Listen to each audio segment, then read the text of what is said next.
Nakakatikim na ako ng kurupdop. Yan ang kurupdop from Antique. Gisahin lang namin, ngayon lang daong ng saging. Kurupdop. Parang mushroom ito guys. Ito yung tumutubo sa mga kahoy na kahoy na patay na. Uga na kahoy. Kapag umuulan yan, naglalabasan sila. Guys, naluto na ni Daddy ang kurupdop. Ito na ang itsura ng kurupdop. Ayan, ititikman nga natin kung ano ang lasa.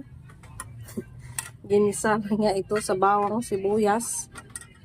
Ayan, tagal ko na hindi nakatikim nito guys. Ngayon makakatikim na ako. Ano ba lasa nito? Ito talaga lasa niya?